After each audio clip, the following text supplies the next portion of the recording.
नमस्कार, मैं हूं संजय शर्मा। आप देख रहे हैं 4 PM महाराष्ट्र। आखिर राघव चड्ढा का कौन सा ग्रह था जिसने आम आदमी पार्टी को ऐसा धक्का दिया? राजीव नारायण शर्मा जी पूरा खुलासा करेंगे राघव चड्ढा की जन्म पत्री का। ईरान कैसे जीत के करीब जा रहा है, ये बातें होंगी, और भाजपा के वार्षिक फल। चलते हैं राजीव नारायण शर्मा जी के पास। आपसे रिक्वेस्ट है चैनल को सब्सक्राइब और ज्वाइन करना ना भूलें। 4 PM न्यूज नेटवर्क में बहुत बहुत स्वागत है राजीव नारायण जी आपका। एक दिन लेट हुआ प्रोग्राम, संडे के दिन सब लोग देख रहे थे, मैं माफी चाहता हूं, लेकिन स्वानंद किरकिरे जी का प्रोग्राम था और बड़ा मैं व्यस्त था, एक सेकंड का समय नहीं था। मैंने राजीव जी से और दर्शकों से क्षमा मांगी। राजीव जी, आज बहुत सारी बातें करनी है मुझे आपसे। मुझे पूछना है कि ईरान कैसी बैंड बजा रहा है, अमेरिका के कई सारे जहाज टपका दिए। वो तो अमेरिका कह रहा है पायलट हम बचा लाए, वरना अमेरिका मुंह दिखाने लायक बचता नहीं। ईरान ने धुआं कर दिया अमेरिका को। तो मैं जानूंगा, आपने कहा भी था कि वो आप ईरान की जो राष्ट्रीय जन्म पत्री है वो आप अगले शो में डिस्कस करेंगे, ऐसा आपने कहा था। तो आज हम उस पर डिस्कस करेंगे। आज हम जानेंगे कि जब नया वर्ष आ गया तो भारतीय जनता पार्टी का वार्षिक राशिफल कैसा है, ये पूछेंगे आपसे। लेकिन शुरुआत करेंगे सबसे ज्यादा चर्चित मुद्दे की। एक नेताजी हैं, नाम है Raghav Chadha. Yes yes yes, है ना, सामान्य से चार्टर्ड अकाउंटेंट थे, लेकिन अरविंद केजरीवाल और आम आदमी पार्टी ने उनको रातों रात स्टार बना दिया। भाई राज्यसभा सदस्य बन गए, परिणीति चोपड़ा से शादी हुई। और ये बात बिल्कुल सब जानते हैं कि अगर वो राज्यसभा के सदस्य नहीं बनते तो परिणीति चोपड़ा उनको घास भी नहीं डालती। बिल्कुल बिल्कुल बिल्कुल सुंदर थे, और लेकिन कहते हैं जिस थाली में खाते कभी कभी आदमी उसी में छेद करता है। तो लोग कह रहे हैं भारतीय जनता पार्टी के इशारे पे वो केजरीवाल की पीठ पे छुरा भोग के चले गए, और भारतीय जनता पार्टी उन्हें पंजाब से लॉन्च करने की तैयारी कर रही है, ऐसी चर्चाएं हैं। तो मैं जानना चाहूंगा कि आम आदमी पार्टी की जो जन्म पत्री है, राशिफल है, वो क्या कहलाता है, और क्या राघव चड्ढा का आपके पास कोई कैलकुलेशन है कि उनका भविष्य कैसा होने वाला है? शुरुआत यहाँ से करते हैं, बताइए। बहुत अच्छी बात। तो सबसे पहले मैं दर्शकों को बता देता हूं कि आज आम आदमी पार्टी की साथ साथ मेरे पास राघव चड्ढा की भी बहुत ही किसी नजदीकी आदमी ने मुझे उनकी हॉरोस्कोप मुझे प्रोवाइड करी है। तो इनका आज राजनीतिक भविष्य भी मैं बताना चाहूंगा। और दूसरा, इसके साथ साथ एक और किसी एक पंजाब का एक कांग्रेस में भी बड़ा स्मार्ट प्रवक्ता था, कोई जयवीर शेरगिल करके, बड़ा इंटेलिजेंट लड़का था। मैं उसके घर में भी 2-3 बार जा चुका हूं। उसको भी मैंने इसी तरह से 2 साल पहले समझाया था। तो आगे मैं बात करते करते पहले आम आदमी पार्टी की हॉरोस्कोप दिखा रहा हूं। यह है दर्शकों आम आदमी पार्टी की हॉरोस्कोप। पहले हमें यह देखना है कि आम आदमी पार्टी में इस तरह की प्रॉब्लम आती क्यों, क्योंकि आम आदमी पार्टी जो 26 नवंबर 2012 को फॉर्म हुई थी, तो संजय जी हमें पहले ये देखना पड़ेगा बहुत सारे, जब ये पार्टी गठित हुई है तो इसमें कुछ कुछ विवाद भी साथ साथ चलते रहे हैं। जैसे वो योगेंद्र यादव पहले शुरू में छोड़ गए, फिर वो कपिल मिश्रा भी बीच में गए, कोई साइजा इल्जिमी थी, कौन थी, वो भी छोड़ के गई। तो पार्टी तो बनी एक अच्छे मकसद के साथ, आंदोलन से पार्टी खड़ी होती है, लेकिन ये बीच में लोग आ रहे हैं जा रहे हैं, आयाराम गयाराम भी होता गया। अब गिने चुने पुराने जो इसमें लीडर्स हैं वो बहुत थोड़े से रह गए हैं। संजय सिंह है, मनीष सिसोदिया है, सौरभ भारद्वाज है, इस तरह के लोग हैं। तो ये जो नया नाम जो कंट्रोवर्सी जिसकी हुई है, वो वास्तव में उसका व्यवहार डाउटफुल तो था। जो मैं यूट्यूब पे भी प्रोग्राम देख रहा हूं कि वो अपने आप को फिल्मी हीरो से वो खुद भी अपने आप को कम नहीं समझते हैं। तो मैं सबसे पहले आपको ये बताना चाहता हूं संजय जी, क्योंकि ये जो आम आदमी पार्टी की फॉर्मेशन जिस उद्देश्य के लिए हुई थी, जिस ऑब्जेक्टिव के लिए हुई थी, दर्शकों पूरे दुनिया के लोगों को मैं बताता हूं, ये राइटअप है, जरूर जरूर शेयर कीजिएगा, कि आम आदमी पार्टी की स्थापना 26 नवंबर 2012 को न्यू दिल्ली में हुई। उस समय ब्रह्मांड में मकर लगन उदय हो रहा था। लग्ने शनि 10वें भाव में, 10वां भाव सत्ता का, अथॉरिटी का, पावर, पीएम, रूलिंग का होता है, कि भाव में एक्सोल्टेड शनि इनका। 5th लॉर्ड 10th लॉर्ड शुक्र के साथ, 6th लॉर्ड 9th लॉर्ड वक्री बुध के साथ भी था। तो पहली बात है, जहां छठवां घर का स्वामी जाएगा वहां विवाद होगा। तो इसका मतलब सत्ता के आते ही इनमें विवाद जरूर शुरू होगा, संघर्ष जरूर होगा विवाद का। नंबर 2, ये तीनों ग्रह वैदिक ज्योतिष के अनुसार परम मित्र हैं और केंद्र त्रिकोण का राजयोग बनाकर पार्टी की एक मजबूत पॉलिटिकल लाइफ और रूलिंग, जिसमें रूलिंग मतलब इस कुंडली को मैं अगर देखूं, बहुत अच्छी कुंडली है कि मॉरल एंड एथिकल वैल्यूज पर काम करने वाली कोई पॉलिटिकल पार्टी। वो काम करेंगे नहीं करेंगे ये व्यक्ति की कुंडली से आता है। जैसे संजय जी आपने बहुत अच्छी कंपनी खोल दी, बहुत अच्छी आपको ब्रांड की गाड़ी मिल गई, लेकिन अगर आपके सितारे अच्छे नहीं है तो उस गाड़ी को ठोक दोगे आप। तो इसी तरह से हम ये नेताओं की कुंडली में देखते हैं कि अगर राघव चड्ढा हैं या दूसरे कपिल मिश्रा हैं, ये लोग क्यों पार्टी को डिच करके गए। पार्टी इटसेल्फ तो बहुत अच्छी हॉरोस्कोप बहुत अच्छे समय पे बनी है। तो यहाँ इसमें है कि मॉरल एंड एथिकल वैल्यूज पर काम करने वाली, जहां डेमोक्रेसी, एम्पैथी, जस्टिस पर ज्यादा महत्व दिया जाने का संकेत मिलता है इनकी कुंडली से, आम आदमी पार्टी की। 7th लॉर्ड चंद्रमा मून इस कॉम्बिनेशन को चौथे घर से देख भी रहा है। 3rd Lord 12th Lord Brihaspati 5th house, और 5वां घर होता है, दर्शकों आपकी जानकारी के लिए फिर से मैं रिपीट करता हूं, vision, intellect, wisdom, purity of mind और वैल्यूज।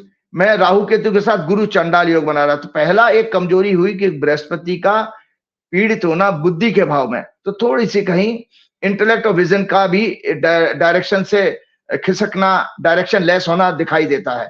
कि हम ये देखें कि मूल गलती क्या है। आपको बहुत अच्छी चीज मिली लेकिन आप उसका उपयोग नहीं कर पा रहे हैं। आत्मा और पॉलिटिक्स, ब्यूरोक्रेसी, गवर्नेंस का सिग्निफिकेटर सूर्य भी पीड़ित है। तो पार्टी अच्छी बनी लेकिन सत्ता आते ही इनका जो है बेसिकली अपने करेक्टर इनका बदल जाना, इस पार्टी का एक दोष, एक फॉल्ट इसमें दिखाई दे रहा है। और महत्वाकांक्षा के 11वें भाव में, तो इसमें जो लोग आएंगे महत्वाकांक्षा के कारण, जहां उनको महत्वाकांक्षा पूरी नहीं हुई तो वहां पर वो अपनी दुकान अलग खोलने की चाहेंगे। सो वो राघव चड्ढा उसी तरह के उदाहरण है कि उनकी महत्वाकांक्षा बढ़ गई ना। आपने अभी जैसे कहा कि मात्र एक ऑर्डिनरी चार्टर्ड अकाउंटेंट, एक वकील, उनके शायद फादर एडवोकेट हैं और छोटी सी फैमिली है, दिल्ली के रहने वाले, लेकिन राज्यसभा एमपी बनते वो तो, और उनको शायद सदन का उपनेता बनाया गया था क्या, तो उसको दिमाग उनके खराब होना स्वाभाविक है, क्योंकि पार्टी की हॉरोस्कोप में ये सूर्य का पीड़ित होना ये भी संकेत देता है। इस पार्टी का जन्म शुक्र के भरणी नक्षत्र में हुआ था, जो कि सत्ता के 10वें भाव में प्लेस है, अर्थात इस पार्टी का जन्म ही सत्ता का सुख पाने के लिए हुआ है।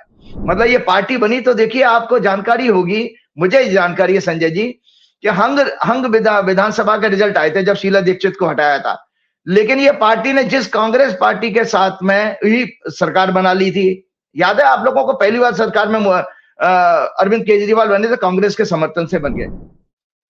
तो जन्म ही सत्ता का सुख पाने के लिए हुआ है, और प्रजातंत्र को मजबूत करना जनता के डेमोक्रेटिक राइट के साथ साथ इनके सभी विषयों जैसे शिक्षा, न्याय, स्वास्थ्य, रोटी कपड़ा, मकान, बिजली, पानी, अन्य सुख सुविधाओं को डेमोक्रेटिक सेटअप के अनुसार प्रोवाइड करना ही इनका प्रमुख ऑब्जेक्टिव होना चाहिए। मतलब इतनी अच्छी कुंडली है, ये सब दर्शकों मैं फट्टे नहीं लगा रहा हूं। जब किसी की कुंडली में अगर शनि उच्च का होगा, शनि जनता का कारक है, शनि जो है प्रजातंत्र डेमोक्रेसी का भी कारक है।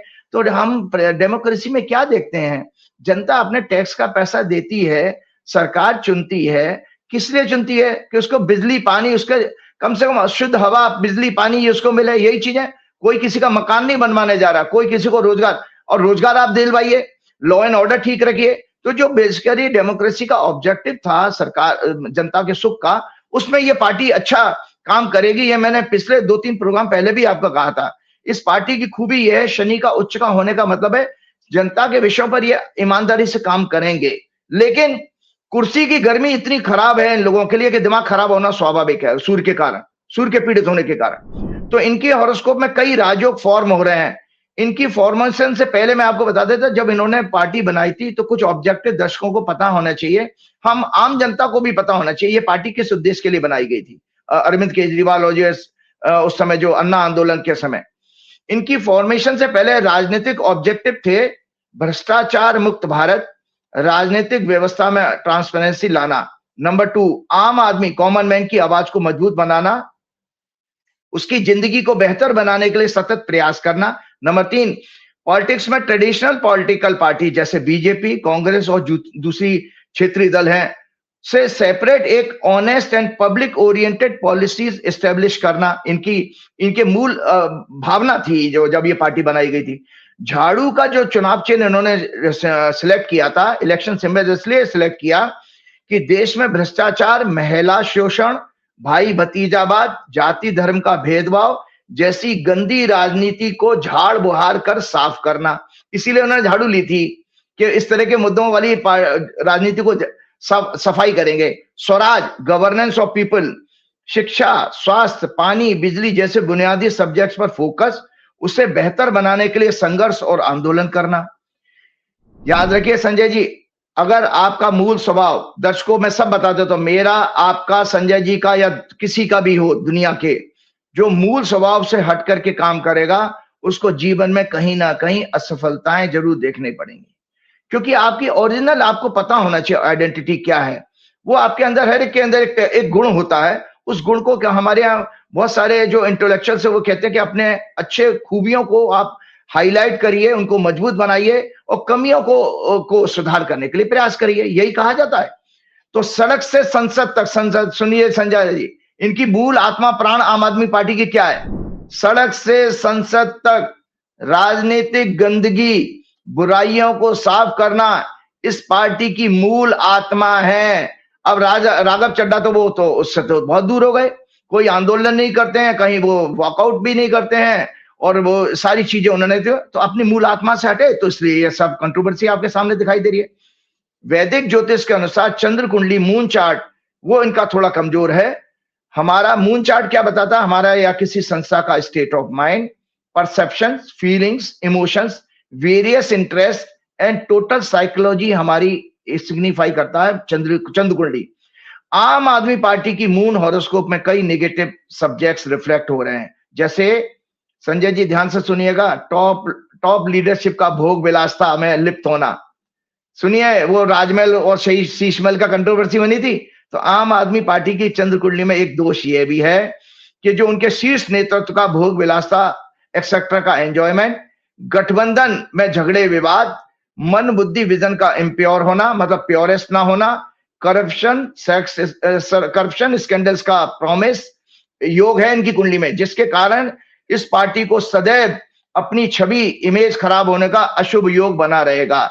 इस पार्टी के लिए छवि खराब होने का यही कारण है, जो माया में जैसे ही लिप्त हुए तो इनकी इमेज खराब होगी, और जो लगातार दिख भी रहा है। महिलाओं के साथ कंट्रोवर्सी, उनका शोषण शनि शुक्र के कारण, क्योंकि इनकी कुंडली में भी हम वेरियस प्रोग्राम में शनि शुक्र के कॉम्बिनेशन को चर्चा कर चुके हैं।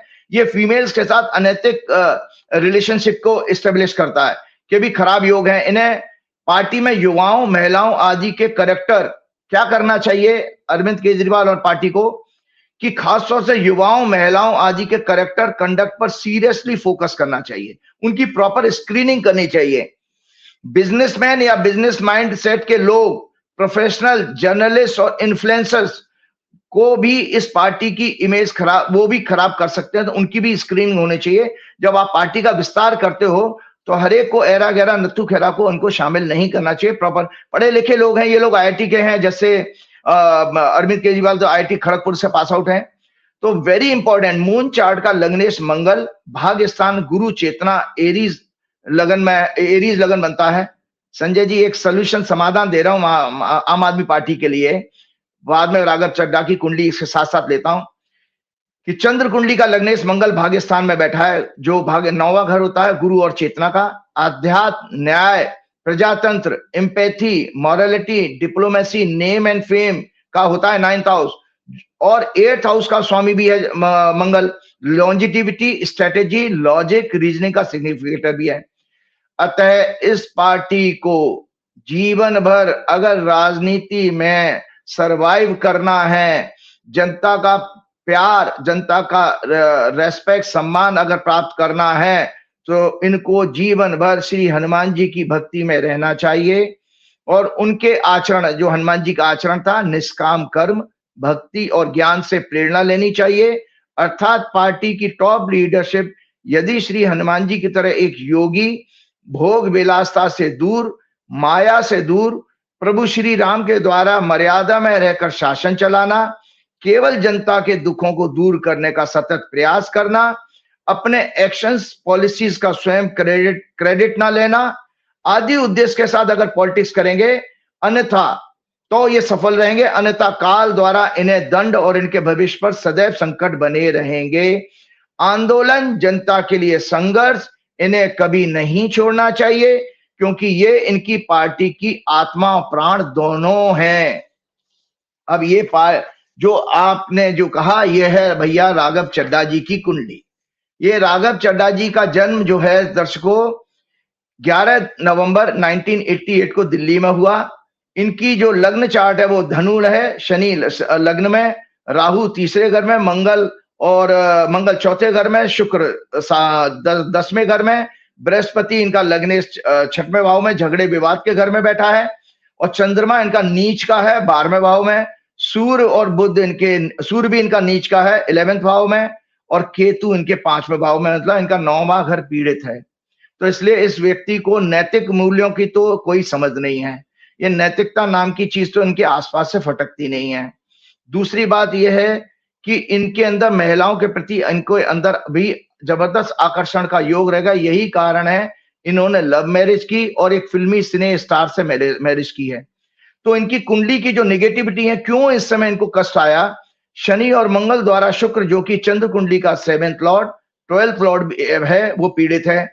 इनकी लाइफ में ग्लैमर वर्ड की और अट्रैक्टिव चार्मिंग फीमेल्स के कारण इनको जीवन में अपमान देखना पड़ेगा। पॉलिटिकल कैरियर की डेथ इनका होने का संकेत आ रहा है। मतलब ये जो इन्होंने ग्लैमर वर्ड की लेडी से जो शादी करी, वो ही लेडी इनके जीवन में इनके कैरियर के लिए एक मुश्किलात खड़ी करेगी, क्योंकि वो इनकी कुंडली इस तरह का संकेत दे रही है। और वीनस इनका नीच का भी है, भोग विलासता का शौकीन बना देता है नीच का शुक्र। माइंडसेट भी ऐसा ही होता है हमेशा, और उस पर मंगल की दृष्टि है जो कामोत्तेजना दिखाती है, मतलब स्त्रियों के प्रति इनका आकर्षण रहेगा। वैसे भी खूबसूरत तो है ही। उनका जन्म अनुराधा नक्षत्र में, चौथा 4th हाउस एफ्लिक्टेड है इनका चंद्र कुंडली में। और जिस व्यक्ति का चौथा घर पीड़ित होता है, मैंने पहले ही कहा था कि ट्रस्ट, विश्वास, श्रद्धा चौथे घर से देखी जाती है। राष्ट्रवाद, नेशनलिज्म भी चौथे घर से देखा जाता है। वो शनि राहु से पीड़ित है, बहुत ज्यादा पीड़ित है। अतः मदर ऑर्गेनाइजेशन, मतलब जिस पार्टी में ये इन्होंने अपना कैरियर शुरू किया था, उसके साथ धोखा कर सकते हैं। इन पर ट्रस्ट नहीं करना चाहिए। इनको अरविंद केजरीवाल जी को चाहिए इस व्यक्ति पे कभी ट्रस्ट ना करे, कि ये जीवन में कभी भी ट्रस्टवर्दी नहीं देंगे। जनता की सेवा, राष्ट्रवाद इनका झूठा और नकली है। जैसे ये बार बार कह रहे हैं ना, मैं जनता के इन मुद्दों को उठाता हूं, ये नकली और झूठा है, क्योंकि इनका चौथा घर चंद्र कुंडली में पीड़ित है। इनकी कुंडली में सूर्य नीच का है और मंगल से पीड़ित है, जो इन्हें अति egoistic, very egoistic, authoritative, rude, पिता या अपने नेता का सम्मान ना करने का योग बना रहा है। ये एक अच्छी सोल नहीं हो सकते। अगर ये कुंडली ठीक है तो ये बहुत अच्छी आत्मा नहीं है। क्रूर, रूड है बहुत बातचीत करने में, और अहंकारी बहुत ज्यादा हैं। इनका चंद्रमा भी नीच का, जो इनके अंदर वेवरिंग, डिसीजन मेकिंग में मिस्टेक करना, मतलब निर्णय गलत करने का इनको क्षमता देगा। इमोशंस में कैरीड अवे हो जाना, ये इसका भी संकेत दे रहा है। वर्तमान में इनकी दशा, जब इन्होंने कंट्रोवर्सी जब ये आई है, इनको इनकी बोलने से रोकने के लिए जो आम आदमी पार्टी ने राज्यसभा के स्पीकर को जो लिखा, सभापति को, वो जब लिखा है, तो इनकी दशा जो वर्तमान में शुक्र में, राहु में शुक्र चल रही है, जो 4 अगस्त 2026 तक चलेगी, और शुक्र और राहु इनके 6-8 एक्सिस बना रहे हैं। तो ये अपने आप में बेसिकली इनका जो है भोग विलासता में लिप्त होना और राजनीतिक संघर्ष से दूर जाना, आम आदमी पार्टी की जो फॉर्मेशन, जिस मूल आत्मा में संघर्ष जनता के मुद्दों के लिए हुई है, उससे कतई इनका सरोकार नहीं है। तो ये इनके लिए, ये किसी भी पार्टी में चले जाए, ये वहां पर लायबिलिटी साबित होंगे और धक्के देके निकाल दिए जाएंगे, क्योंकि इनकी कुंडली में राजनीतिक खत्म होने का योग चल रहा है, और इनके लिए आने वाला समय अच्छा नहीं है, कतई अच्छा नहीं है। क्योंकि वीनस राहु 6-8 एक्सिस में indicating problem to career. Rahu अंतर्दशा वाज स्टार्टेड ऑन 1 मार्च 2024। जैसे इनकी अंतर्दशा शुरू हुई है, 1 मार्च 2024 से शुरू हुई है, और इन्होंने शादी जब की है तो 24/9/2023 को उन्होंने married to a film actress. दशा उस समय थी शुक्र, मंगल, मरकरी, शनि। महिलाओं के साथ फ्रेंडशिप, एसोसिएशन इनके लिए सदैव अशुभ रहेगी।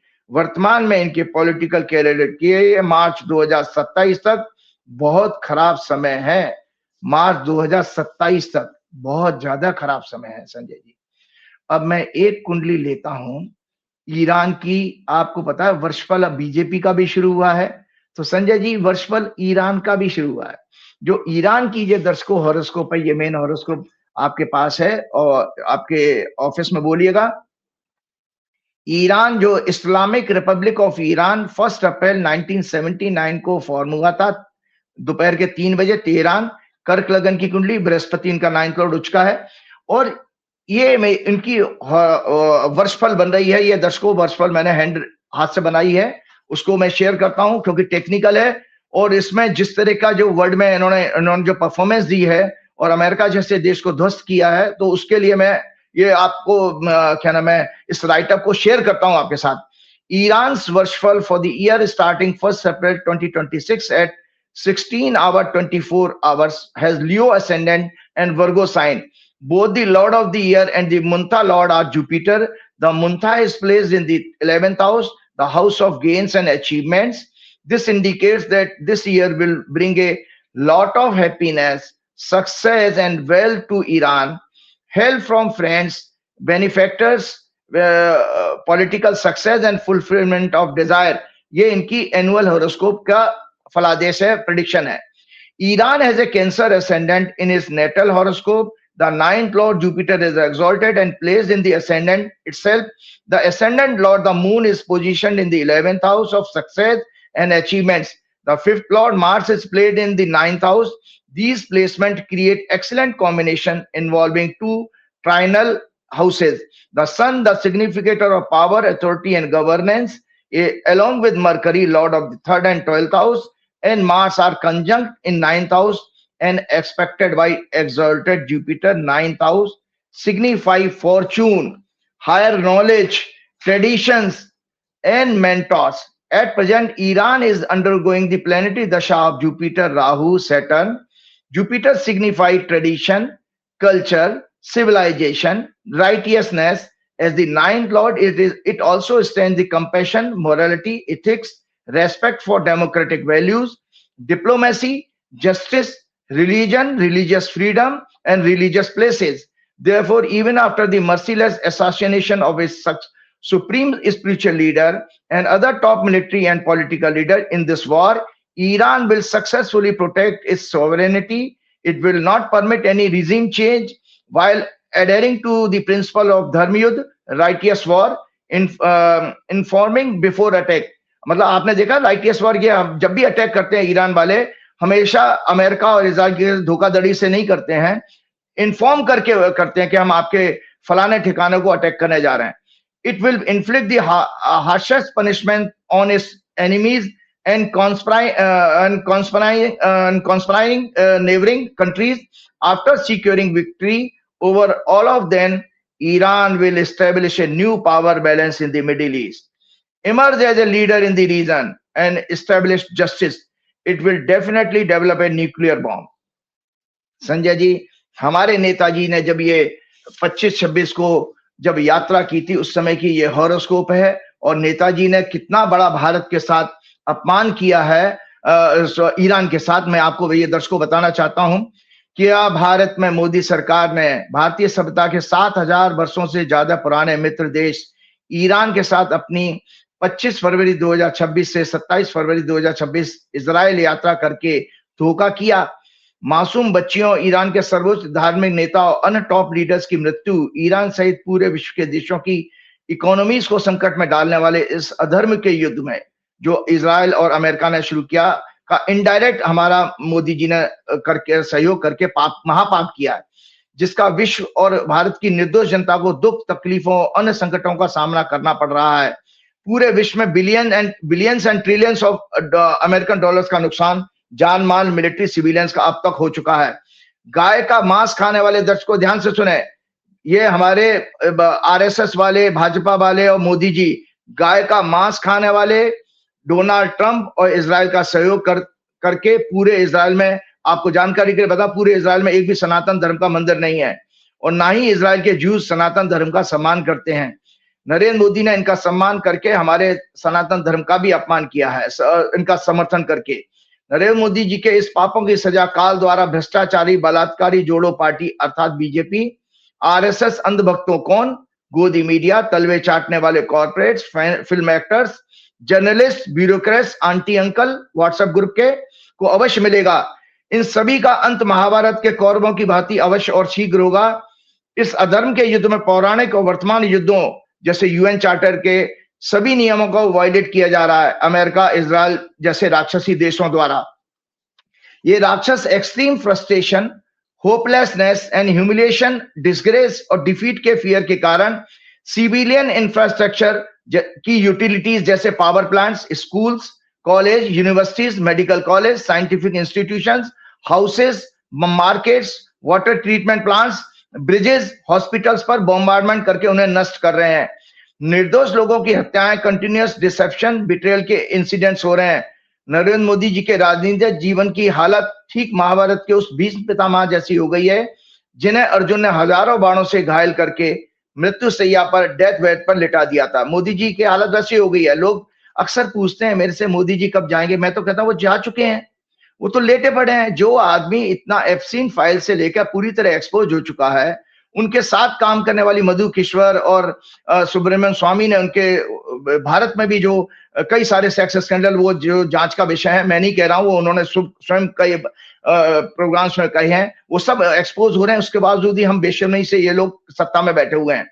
उन्होंने ऐसा ही लिटा दिया जैसे उसी और उस भीष्म पितामह ने उसी शारीरिक कष्टों में अपने सामने अपने सभी सगे संबंधियों की मृत्यु होते हुए देखी, उनकी बर्बादी के विटनेस बने। इसीलिए ये सरेंडर महोदय नेता अपने ही सामने संपूर्ण भ्रष्टाचारी बलात्कारी जोड़ो पार्टी बीजेपी और आरएसएस, उसके सभी संगठनों की खराब छवि और उनका अंत होते हुए देखने का इतिहास अवश्य बनेंगे। मधु किश्वर, सुब्रमण्यम स्वामी द्वारा आदि द्वारा इनके सेक्स स्कैंडल लगातार एक्सपोज किए जा रहे हैं। अपनी सत्ता, अपने मंत्रियों, उद्योगपतियों, अफसरों को एप्स्टीन गैंग जो यूएस इजराइल से बचाने के लिए इन्होंने अमेरिका इजराइल के आगे सरेंडर करके पूरे विश्व की इकोनॉमी में संकट डालने और उसे बर्बाद करने का महापाप किया। भारत की छवि को लास्ट 500 सालों में सबसे ज्यादा खराब करने का भी देशद्रोह किया इन्होंने। देश की सुरक्षा को खतरे में डाला एप्स्टीन का गवर्नमेंट पॉलिसीज को लीक करके। तो ये मैंने पहले ही बता दिया था जब नरेंद्र मोदी जी ने जब क्या नाम है जिस समय विजिट की थी, उस समय जब नरेंद्र मोदी पार्लियामेंट को संबोधित कर रहे थे, तो उस समय की ये हॉरोस्कोप है, दर्शकों जरूर आपके ऑफिस में बोले शेयर करेंगे, जिसमें टॉरस लगन आया और 10वें भाव में 6 लॉर्ड, 8 लॉर्ड, 12 लॉर्ड का प्रभाव, 10वां भाव यानी सत्ता दल पीएम के लिए अशुभ यात्रा विफल और इनकी कुर्सी बचना की संभावना लगभग खत्म। ये एक तरह का जबरन सत्ता परिवर्तन खत्म होने का मृत्यु योग जैसा और जेल जाने का योग बना रहा है। मतलब मोदी जी की सत्ता को सबसे बड़ा ब्लॉट जाते जाते इजराइल की ये यात्रा ही साबित होगी। और आने वाले समय में इनके लिए क्या क्या, मैं एक और जानकारी आपको बता देता हूं। जिस तरह से इन्होंने अभी मैं सुन रहा था संजय जी 4 PM आपका भी बंद किया और भी कई राजीव निगम जैसे कॉमेडी वाले करने वाले लोगों से भी इनको परहेज होने लगा। कई लोगों के फेसबुक इन्होंने बंद किए हैं। तो ऐसा क्यों करते हैं? आज इसका मूल कारण आपको बताना चाहता हूं कि एक चीज होती है, हमें जानना चाहिए तानाशाहों की फिलॉसफी क्या होती है। तो टेक्निकल चीज है संजय जी, आपको बताएं ये सब तानाशाह कैसे सोचते हैं, इनके मन में चलता क्या है। तो आम जनता के पास में यह है, उसके बाद हम अपना प्रोग्राम 10 मिनट में समाप्त जरूर करेंगे। तानाशाहों की फिलॉसफी, इन सभी की फिलॉसफी अक्सर पूर्णतावादी परफेक्शनिस्ट होते हैं, अपने आप को मानते हैं। Utopian, ideal condition specially social organization and proposing और advocating impractically ideal social and political scheme, ये अपने आप को ऐसा प्रोजेक्ट करते हैं जहां वे समाज और मानवता को एक आइडियल रूप में बदलने का दावा करते हैं। जैसे मोदी जी कहते हैं ना 15 लाख भ्रष्टाचार खत्म कर दूंगा, 15 लाख जो है हर एक के खाते में डालूंगा, और नोटबंदी भी उसी उद्देश्य की थी। वे खुद को एकमात्र उद्धारक, नॉन बायोलॉजिकल कहते हैं ना, वे खुद को एकमात्र उद्धारक, सुधारक या मुक्तिदाता के रूप में पेश करते हैं। ये उनके अटूट आत्मविश्वास पर आधारित होता है, जहां उनको ये भ्रम हो जाता है कि वे सिर्फ वे ही देश और दुनिया को बदल सकते हैं। और डोनाल्ड ट्रंप भी इसी तरह का, नेतन्याहू भी इसी तरह का ही है। और जैसे फॉर एग्जांपल वे जनता के असंतोष या इकोनॉमिक पॉलिटिकल इश्यू का फायदा उठाकर खुद को एकमात्र समाधान के रूप में प्रेजेंट करते हैं। मोदी जी अक्सर पेट्रोल पंप से लेकर शमशान तक अपनी फोटो लगवाते ही रहते हैं। 2014 से पहले नरेंद्र मोदी ने ठीक इसी तरह फर्जी भ्रष्टाचार, यूपीए का, महंगाई, पेट्रोल डीजल, गैस और अन्य रोजमर्रा की जरूरतें, बेरोजगारी, गिरता रुपया, शिक्षा व्यवस्था, महिलाओं पर अत्याचार, गरीबों, किसानों, दलितों, आदिवासियों का शोषण, देश का विकास, अर्थव्यवस्था कमजोर, रुपया आदि का भ्रामक प्रचार किया था 2014 तक, और अपने आप को बेहतरीन ऑल्टरनेटिव के रूप में कॉर्पोरेट ने उसका सहयोग भी किया, और गोदी मीडिया और भ्रष्ट आईएएस लॉबी के द्वारा प्रोजेक्ट किया गया सबके सहयोग से। विचारधारा इन लोगों की, इन डिक्टेटर्स की होती है फिलॉसफी अक्सर राष्ट्रवाद, साम्यवाद, कम्युनिज्म, फासिज्म या सोशलिज्म पर बेस्ड होती है। सेंट्रलाइज अथॉरिटेटिक गवर्नमेंट बनाते हैं ये लोग, इसमें इंडिविजुअल की फ्रीडम को उच्च उद्देश्य के लिए सेक्रीफाइस कर दिया जाता है। जो आपका सोशल मीडिया, उनको मेन स्ट्रीम मीडिया तो उनको गुलाम हो चुका है, इसीलिए इनका टारगेट आप लोग रहे हैं संजय जी, और सोशल मीडिया के लोग, और आगे भी बनेंगे, क्योंकि इनको उनसे परहेज है, क्योंकि ये सेंट्रलाइज अथॉरिटी इनके अंदर, इनके मूल स्वभाव होता है सेंट्रलाइज अथॉरिटेटिव गवर्नमेंट कंट्रोल करना। इसमें इंडिविजुअल की फ्रीडम को उच्च उद्देश्य के लिए सेक्रीफाइस किया जाता है, उनको इन आधार पर बांटा जाता है, अर्बन नक्सल जैसे कह देंगे, हिंदू मुसलमान में डिवाइड कर देंगे, ताकि विचारधारा पूरे समाज को कंट्रोल कर सके। ये इसलिए करते हैं। इनके अंदर मेगलोमीनिया और सैडिज्म की प्रवृत्ति होती है, जो इनके बचपन के अनुभवों, पर्यावरण और राजनीतिक कारणों से पैदा होती है। ये अपनी शक्ति को क्रूरता से इस्तेमाल करते हैं। इनका वर्किंग मेथड भी संजय जी, इन डिक्टेटर्स का आज का नहीं, 1,10,000 साल पहले भी देखो, उनका मूल वर्किंग मेथड एक ही होगा। तो मैं पॉइंट वाइज आपको बता देता हूं। जैसे क्या इनका वर्किंग मेथड में क्या होता है? बल, धोखा, व्यवस्थित दमन का सहारा, बल या धोखे से सत्ता हासिल करना, आर्थिक और अन्य सामाजिक विभाजन, भेदभाव, जनता के असंतोष को खुद को मुक्तिदाता के रूप में प्रोजेक्ट करना, विरोधियों और प्रश्न पूछने वालों को आतंकित करना, उत्पीड़न और नागरिक स्वतंत्रता का दमन, विचार और अभिव्यक्ति की आजादी, सूचना को कंट्रोल करके कुचलना, जन प्रचार प्रोपेगेंडा का इस्तेमाल करना, मीडिया एवरीवेयर एंड डेली 24/7 उस भ्रामक प्रचार को लगातार लोगों तक पहुंचाना, मीडिया पर पूर्णतः कंट्रोल, सेंसरशिप और केवल अपनी विचारधारा का प्रसार, समर्थकों को सम्मानित करना, विरोधियों को सजा देना, विद्रोह को दबाने के लिए पुलिस, सेना या अन्य एजेंसीज का दुरुपयोग, पावर को सेंट्रलाइज करना, इकोनॉमी, सोसाइटी और पर्सनल बिहेवियर्स को कंट्रोल करने के लिए डेटा साइंस या अन्य टेक्नोलॉजी, पेगासस जैसे का इस्तेमाल करना। ये इनके स्वभाव में होता है संजय जी। जो मैंने कहा, ये भूल जाते हैं मुसोलिनी का एग्जाम्पल, ये भूल जाते हैं हिटलर का, कि मुसोलिनी को जो इटली के ताना था, जो जिसकी शिक्षा पर, आइडियोलॉजी पर आरएसएस फॉर्म हुई है, उसको जिस तरह से मारा है संजय जी, 12 दिन तक लोगों ने उसकी डेड बॉडी को लटका के रखा, जूते चप्पल मारे, उसके ऊपर पेशाब करी। एक औरत ने तो उसके माथे में, डेड बॉडी में 5 गोलियां दाग दी थी। तो इन सभी डिक्टेटर्स का ऐसे ही अंत होने वाला है। जैसे डोनाल्ड ट्रंप भी इस समय पगलाए हुए हैं, वो डोनाल्ड ट्रंप तो गंदी गंदी गालियां दे रहे हैं। देखिए संजय जी, अभी कोई मुझे जर्नलिस्ट बता रहा था, ईरान को मां बहन की गाली देने लग गया। भैया वो तो बंदा होगा क्या ईरान का अमेरिका युद्ध में होगा क्या? नहीं, वो तो मैंने बता दिया, अभी बता दी ईरान की विक्ट्री तो अभी मैंने इंग्लिश में बोला, वो जानबूझ के, क्योंकि ईरान के लोग सुने, इसलिए मुझे आज वो इंग्लिश में बोलना पड़ा संजय जी। सॉरी, मैं अपने दर्शकों को बता दूं, मुझे आज जानबूझ के वो इंग्लिश में इसलिए बोलना पड़ा कि ईरानी लोग मुझे बहुत पसंद कर रहे हैं, वहां ईरान तक ये मैसेज मेरा जाना चाहिए, क्योंकि उन लोगों को हिंदी नहीं आती है, वो पर्शियन लैंग्वेज है, इंग्लिश में समझ। तो संजय जी, आपको पता, आपके भारत के हमारे प्रधानमंत्री, हमारे नेताजी को हो क्या गया है संजय जी? विश्वगुरु को कितनी गंदी गंदी बातें। डोनाल्ड ट्रंप ने तो देखो उसको ये कहा, सऊदी अरब के शेख को, जो वहां का शेख जो बहुत बड़ा किंग बनता है, सऊदी अरब जैसा देश, उसको ये कहा कि मेरा पिछवाड़ा चाटता है। ये कितना, मतलब ही इज किसिंग माई आस, ये वर्ड उसने गंदी गाली दी थी। इसी तरह से हमारे मोदी जी को उनके मंत्री गाली देते हैं कि मोदी जी टांग चौड़ा करके। क्या मतलब होता है भैया टांग चौड़ा करके? ये कितनी चीप बात है, एक प्रधानमंत्री, देश के प्रधान, 144 करोड़ के देश के, और मोदी जी अंत वक्त उस गाली को सुन रहे हैं। उससे पहले भी एक मंत्री ने आपको पिछले वर्ष ये कहा था कि मोदी जो है दो जो है तानाशाहों के आगे सोता है। कौन? चाइना और रशिया का जब दिया था, जब वो रशिया से तेल खरीद रहे थे। इससे पहले भी जेफरी एप्स्टीन भी ये कह गया, ही sang and danced there, वहां इजराइल में उन्होंने नाचे और गाए। तो ये लगातार मोदी जी गाली भी खा रहे हैं उन लोगों से, और उनकी भजन भी कर रहे हैं, उनके लिए हवन करवा रहे हैं। मोदी जी ने, और मोदी जी के अंधभक्त इतने बेवकूफ हैं कि गाय का मांस खाने वाले जो अमेरिकन हैं, इजराइल के लोग हैं, सनातन धर्म को वो गाली देते हैं, उनके लिए हवन कर रहे हैं यहाँ पर, उनकी दीर्घायु के लिए। लानत है, शर्म आनी चाहिए ऐसे लोगों को। आपको संजय जी जानकारी के लिए चलते चलते बताओ, ये ईरान, ये राइट अप है टेक्निकल, एक और ईरान और हमारी सभ्यताओं में कितना सिमिलैरिटी है।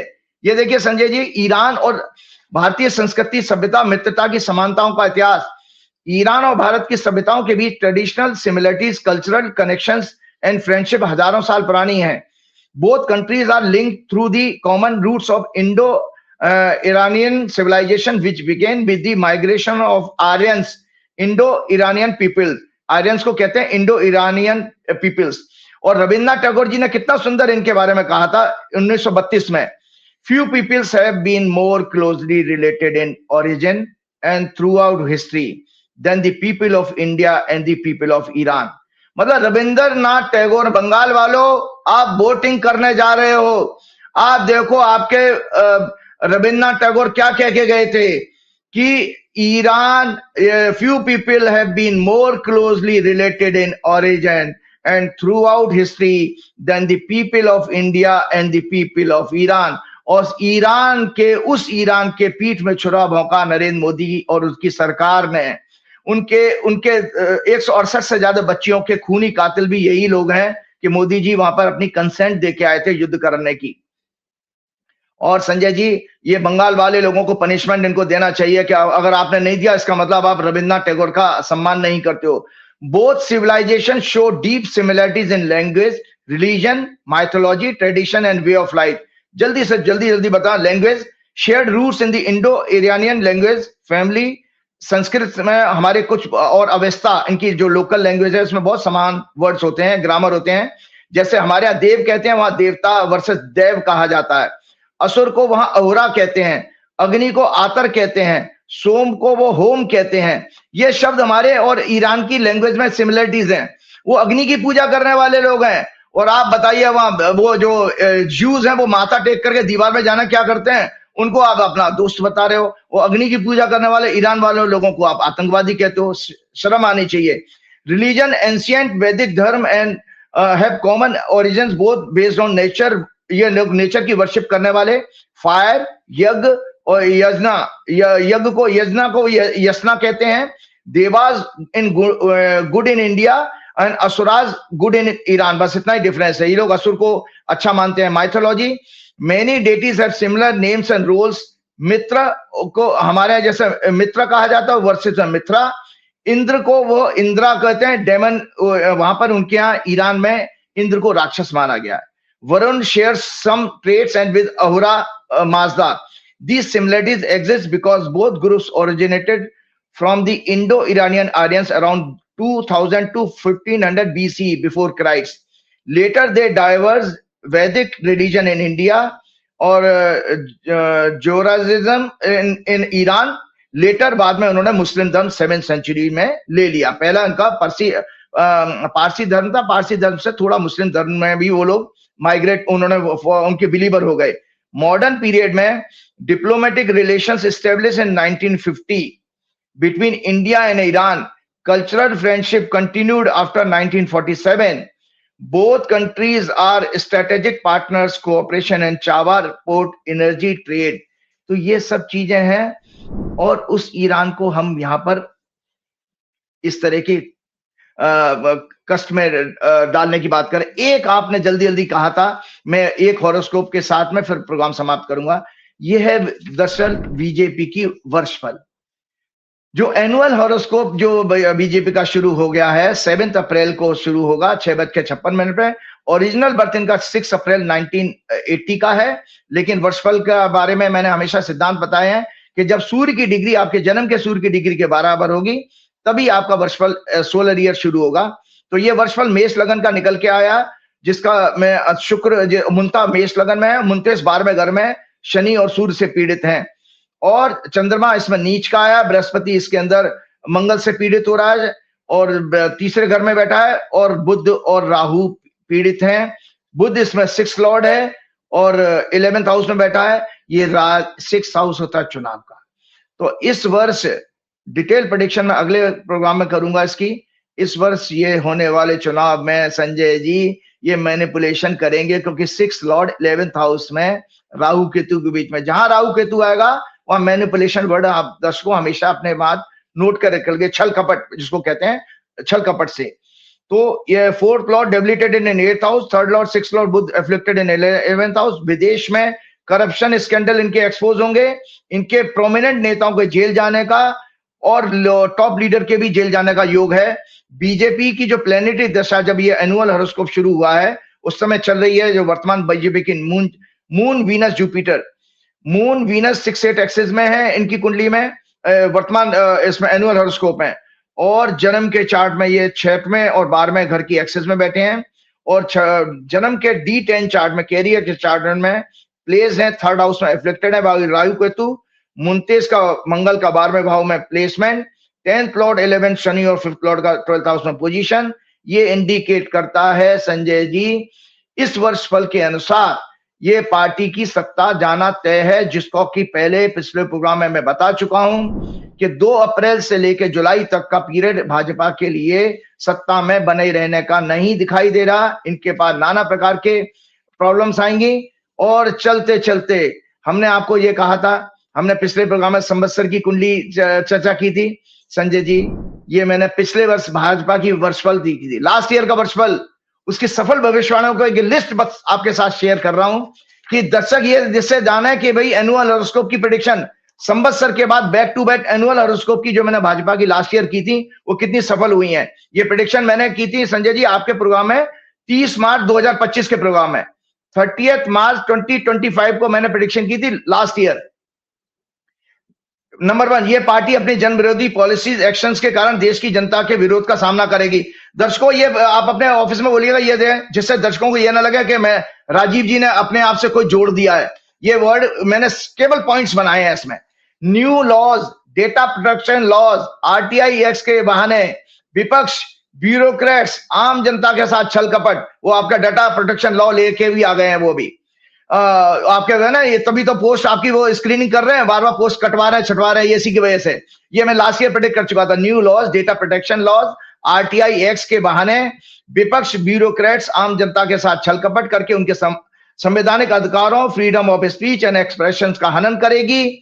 आरएसएस सहयोगी दलों विद इन दी पार्टी में असंतोष उत्पन्न होगा, वो हो ही रहा है। मधु किश्वर और आपने सुब्रमण्यम स्वामी और कितने नेताओं को आप आवाज सुनी रहे हैं। न्यू एजुकेशन पॉलिसी का छात्र पूरे देश में विरोध करेंगे। महंगाई बढ़ेगी, खेती और मैन्युफैक्चरिंग सेक्टर्स को नुकसान होगा। ये पार्टी चुनावों में हेराफेरी करेगी, वो कर ही रही है। धार्मिक दंगे और भावनाएं भड़काकर गोदी मीडिया के सहयोग से फॉल्स प्रोपेगेंडा करके देशवासियों को गुमराह करेगी।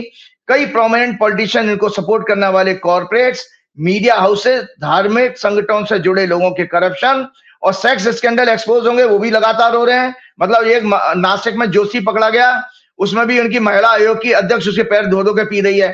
एक ज्योतिषी पकड़ा गया संजय जी, आपने अगले प्रोग्राम में उसको खुलासा करेंगे।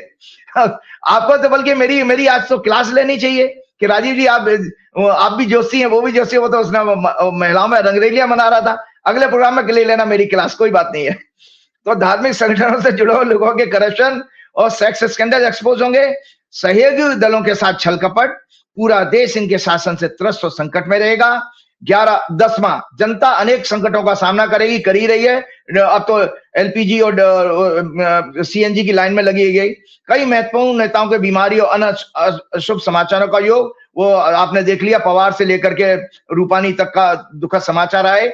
इंटरनेशनल ट्रेड एंड टैरिफ वार के कारण मोदी सरकार अपमानित होगी, वो भी हुई। पूरे वर्ष इस पार्टी का आचरण घटिया किस्म का होगा, जिसके कारण पूरे विश्व में देश की छवि बहुत खराब होगी। जैसे एप्सिन सेक्स स्कैंडल, ऑपरेशन सिंदूर में cease fire, tariff punishment America द्वारा, इजराइल का सडन विजिट और ईरान के साथ धोखा, रशिया के साथ भी धोखा। इकोनॉमी, स्टॉक मार्केट के लिए खराब वर्ष, वो देख ही रहे हैं। पड़ोसी देशों से खराब संबंधों और आतंकवादी घटनाओं के कारण गृह युद्ध अन्य बार का सामना करना पड़ेगा। वो भी आपने पिछली बार पहलगाम घटना जैसी घटना देख ही ली। बस इसी पे मैं आज अपना प्रोग्राम समाप्त करना चाहूंगा, चलते चलते हनुमान जी की प्रार्थना करते हुए।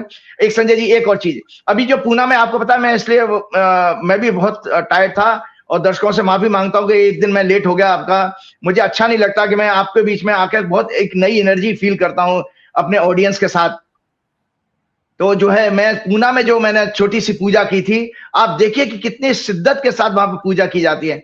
और जो भी आप अभी अपने कंसर्ट का बारिश का बता रहे थे संजय जी, एक चमत्कार है वहां पर, पूना के लोग मानने लगे।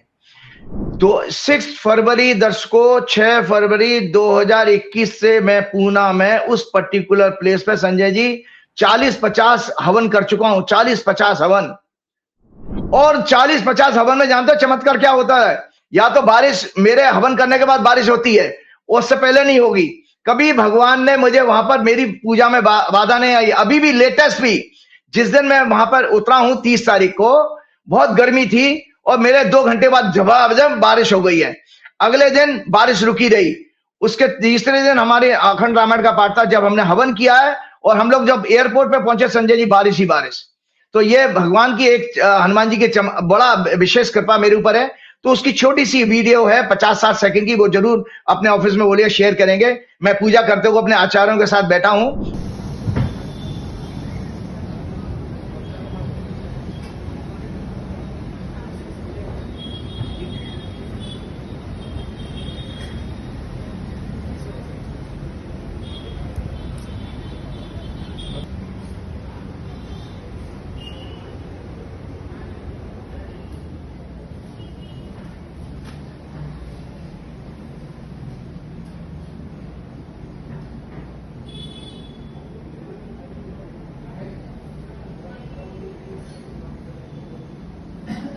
और श्री हनुमान जी के प्रार्थना के साथ समाप्त करता हूं प्रोग्राम। श्री गुरु चरण सरोज रज निज मन मुकुर सुधार, वर्ण रघुवर विमल जसु जो दायक फल चार, बुद्धिहीन तनु जान के सुमिरो पवन कुमार, बल बुद्धि विद्या देव मोह हरौ कलेश विकार। जय श्री राम, जय हनुमान। बहुत शुक्रिया राजीव जी, बहुत बहुत शुक्रिया। तो राजीव नारायण जी, आपको प्रोग्राम अच्छा लगा होगा और कई दर्शकों ने कहा कि मैं स्वानंद किरकिरे जी की कार्यक्रम की झलकियां दिखा दूं जो लखनऊ में किया। तो ये कुछ फोटो में लगा रहा हूं, आखिर में वीडियो लगा रहा हूं। हल्की सी गाने की धुन पर आप देखिए कि किस तरह ये आयोजन हुआ। 4 PM का लखनऊ का ये इवेंट था, लोगों ने बहुत पसंद किया। मैं फिर अनुरोध करूंगा कि आप जो लोग, एक नंबर है डिस्प्ले पर, आप लोग जिस राज्य में हो बताइएगा किस कलाकार का वहां पे आप चाहते हैं। मैं कोशिश करूंगा उस कलाकार से संपर्क करने का। 4 PM एक इवेंट के रूप में घर घर तक पहुंचना चाहिए। हमारी कोशिशें कि हम अलग अलग राज्यों में बेहतरीन कलाकारों के साथ पहुंचे आप तक। आप इस नंबर पर मैसेज जरूर कीजिएगा। बहुत बहुत शुक्रिया, थैंक यू।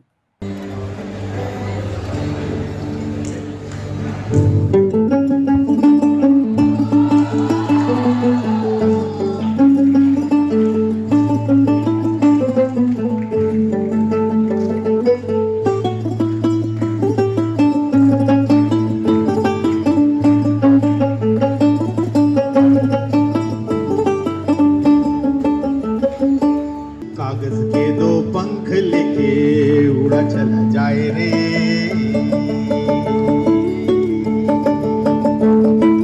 कागज के 2 पंख लेके उड़ा चला जाए रे, जहां नहीं जाना था ये वहीं चला आए रे, उम्र का ये ताना बाना समझ न पाए रे, जुबां में जो मोह माया नमक लगाए रे, के देखे न भाले न जाने न ताए रे, दिशा हारा ओंटारे।